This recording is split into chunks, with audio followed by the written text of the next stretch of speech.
నమస్కారం. పురాణ శ్రవణం అనే కార్యక్రమానికి స్వాగతం సుస్వాగతం. ముందుగా విఘ్నేశ్వర ప్రార్థన. ఓం శ్రీరామభద్రం విష్ణుం శిశువర్ణం శ్రీభుజం ప్రసన్నవదనం ధ్యాయేత్ సర్వవిఘ్నోపశాంతే అగజానన పద్మాకం గజానన మనుష్యమనంతభక్తానమగంతమాస్మే వక్రతుండ మహాకాయ కోరిశ్రసా ప్రభా నిర్విఘ్నం కురు మే దేవా సర్వకార్యేషు సర్వదా. మహాగణాధిపతి నమః మహాగణాధిపతి నమః మహాగణాధిపతి నమః గంగణపతే నమో నమః గంగణపతే నమో నమః గంగణపతే నమో నమః. మరి నేటి కార్యక్రమంలో ముందుగా ఈరోజు నుంచి మనం మహాదేవాయ నమః అనే కొత్త ఉప భాగాన్ని చేర్చుకుంటున్నామండి. అంటే ఈ రోజు నుంచి ప్రతిరోజు దేవుని స్మరణ చేసుకోబోతున్నాం అన్నమాట. ముందుగా ఈరోజు తొలి కార్యక్రమం.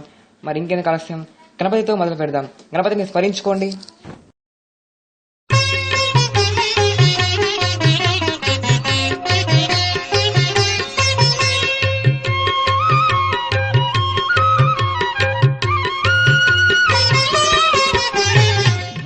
జయ జయ శుభకర వినాయక శ్రీకాణిపాకవర సిద్ధి వినాయక.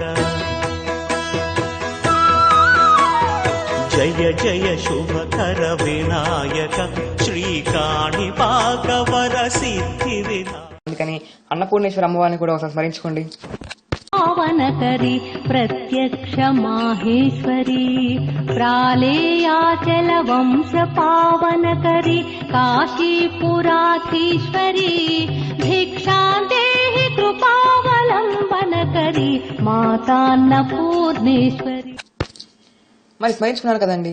ఈరోజు మన కార్యక్రమంలో అన్నదాన మహిమ గురించి తెలుసుకోబోతున్నాం. అయితే దీనికి ఒక శ్లోకం ఉంది. అన్నదా ప్రాణదా ప్రోక్త ప్రాణదశాస్తి సర్వతః తస్మాదన్న ప్రదానేన సర్వదాన ఫలం లభేత్.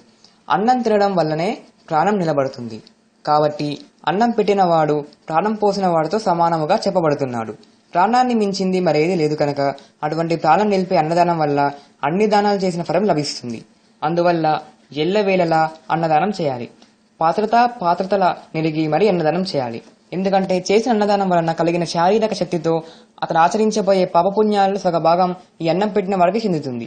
అందువల్ల పుణ్యకర్మాచరణ చేసేవారికే అన్నదానం చేయాలి. కానీ ఎంత పాపాత్ముడైనా సరే ప్రాణావసాన వేళ అన్నం లేని కారణంగానే మరణించేలా ఉన్నప్పుడు అన్నం పెట్టడం వల్ల అతడు బ్రతుకుతాడనే విషయం దృఢమైనప్పుడు ఖచ్చితంగా వాడికి అన్నదానం చేయవలసింది. పాత్రతలని పాపపుణ్యాలని తుంగలు తొక్కేసే ఆకలిగొన్న వాడికి అన్నం పెట్టి తీరాలి.